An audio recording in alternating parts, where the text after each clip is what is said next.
Retirement के बाद कमलेश जी ने बहुत से सपने बुन रखे थे।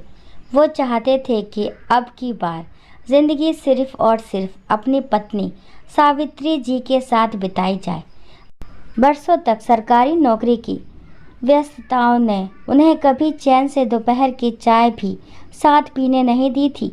वो चाहते थे अब हर सुबह साथ में उठे, हर शाम मंदिर जाएं, हर साल किसी तीर्थ पर जाएं और फिर वापस अपने पैतृक गांव लौटकर उसी मिट्टी में जिएं, उसी में समा जाएं। लेकिन कहते हैं ना, जिंदगी की सबसे बड़ी विडंबना यही है कि जब हमें लगता है सब कुछ ठीक होने वाला है, तभी सबसे बड़ा तूफान आ जाता है। उस रात दोनों ने साथ खाना खाया, थोड़ी देर तक पुराने किस्से सुनते सुनाते मुस्कुराते रहे और फिर साथ ही सो गए। पर सुबह जब कमलेश जी जागे तो सिर्फ वो ही जागे। सावित्री जी हमेशा के लिए चुप हो चुकी थी। कमलेश जी का सब कुछ मानो एक ही पल में बिखर गया। वो कभी पत्नी के ठंडे हो चुके हाथों को छूते, कभी उनके चेहरे को सहलाते, मानो कह रहे हो, उठो ना सावित्री, मैं तैयार हूँ अब तुम्हारे लिए। अब तो मैं तुम्हारा हूँ, अब तुम क्यों छोड़ गई मुझे। बेटे पास बैठे थे, बहुएं भी थी, पोते पोतियां भी रो रहे थे। सब कह रहे थे, पापा आप अकेले नहीं हैं, हम सब हैं ना। बड़ा बेटा बोला, पिताजी अब आप हमारी जिम्मेदारी हैं, आप कुछ मत सोचिए, हम आपको राजा की तरह रखेंगे।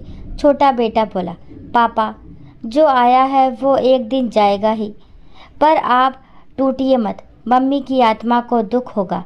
पर कमलेश जी के कानों में तो सिर्फ एक ही आवाज़ गूंज रही थी, अजी देखिए ना हमारे बेटे कितने संस्कारी हैं, आपके बिना कभी कुछ नहीं करेंगे, मेरे जाने के बाद भी आपको किसी चीज़ की कमी नहीं होगी। हाँ, यही कहा था सावित्री जी ने जब उन्हें कैंसर का पता चला था, जब उन्हें मालूम पड़ा था कि अब ज़्यादा दिन की मेहमान नहीं हैं। तब हर दिन हर रात को बस यही दोहराती थी, अजी मैं चली भी जाऊं तो आप अकेले नहीं होंगे। कमलेश जी ने पूरी ज़िंदगी ईमानदारी से नौकरी की, बच्चों की पढ़ाई के लिए, बेटी की शादी के लिए पैसे जोड़े, कभी अपने लिए कुछ नहीं सोचा, यहाँ तक कि एक अपना घर तक नहीं बना पाया। पूरी ज़िंदगी किराए के मकान में काट दिया।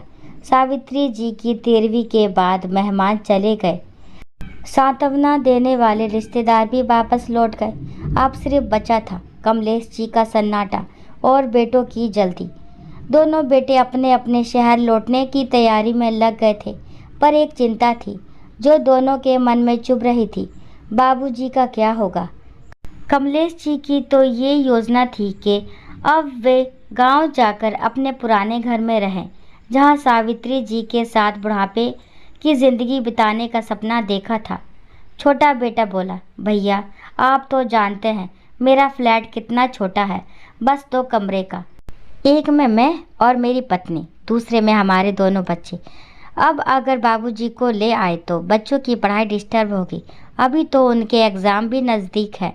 बड़ा बेटा थोड़ी देर चुप रहा, फिर बोला, तो इसमें सोचने वाली बात ही क्या है, बाबूजी को गांव भेज देते हैं, उनकी पेंशन आती है ना, किसी नौकर को रख देंगे देखभाल के लिए, सारा काम संभाल लेगा।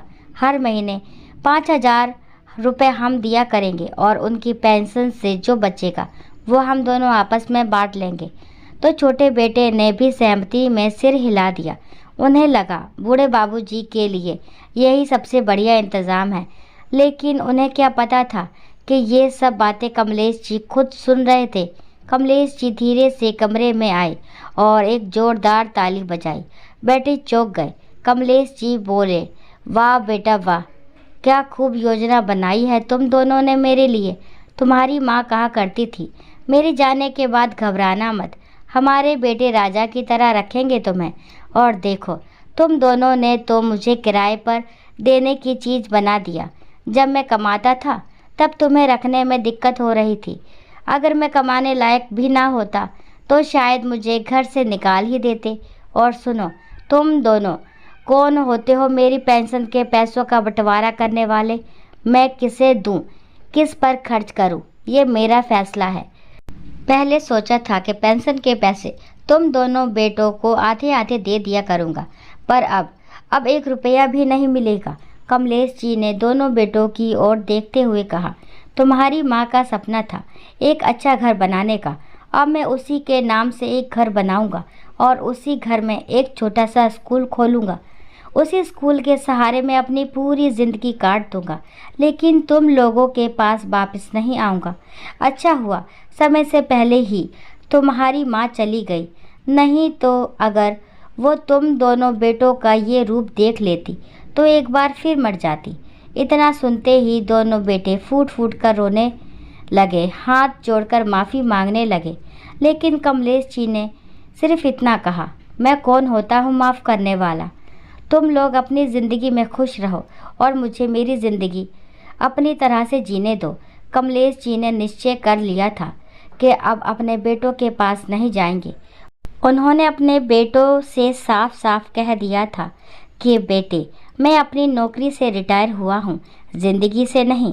दोस्तों, आशा करती हूँ इस तरह की कहानी आपको ज़रूर पसंद आई होगी। अगर कहानी पसंद आती है तो प्लीज़ मेरे चैनल को लाइक शेयर सब्सक्राइब करना ना भूलें और इस कहानी के बारे में आपके जो भी विचार हैं कमेंट बॉक्स में ज़रूर बताएं। कहानी को लास्ट तक सुनने के लिए थैंक यू। राम राम, राधे राधे।